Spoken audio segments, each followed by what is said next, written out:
ఇది రెండు విషయాలు. చేతితో చేసిన సాయం, మాటతో మనసుకు చేసిన గాయం. అవసరమైతే మాట్లాడు, లేదంటే నిశ్శబ్దంగా ఉండు.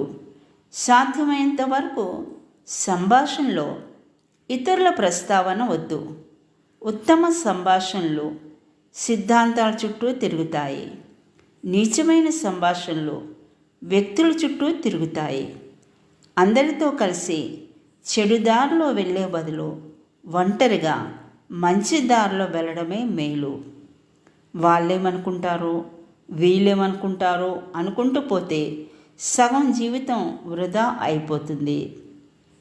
అసలు నువ్వేమనుకుంటున్నావో అది మొదలుపెట్టు. జీవితం అంటేనే పోరాటం.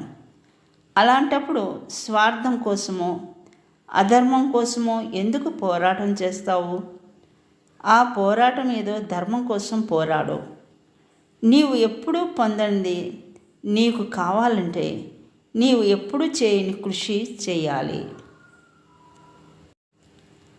ఏమీ లేనట్టు అన్నీ పోయినట్టు ఎప్పుడూ ఉండకండి. ఏమీ లేకున్నా అన్నీ ఉన్నట్టు ఉండడం మొదలు పెట్టండి. అప్పుడే అన్నీ రావడం మొదలు పెడతాయి.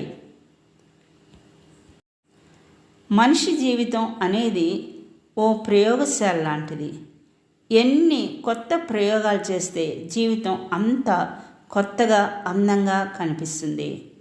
మన లైఫ్లో ఏది జరిగినా కర్మానుసారమే జరుగుతుంది.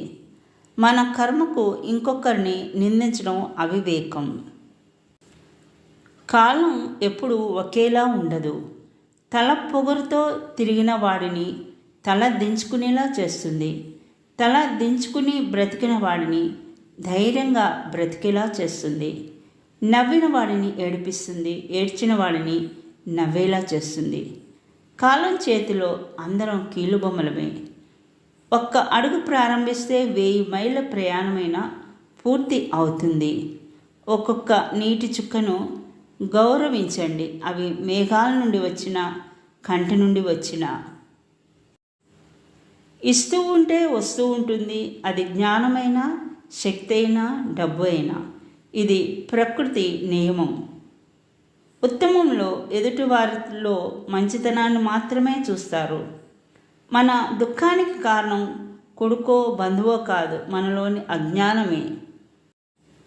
అందరి పట్ల విధేయత కనపరచండి, కానీ మీ నమ్మకాలకు భిన్నంగా ప్రవర్తించకండి.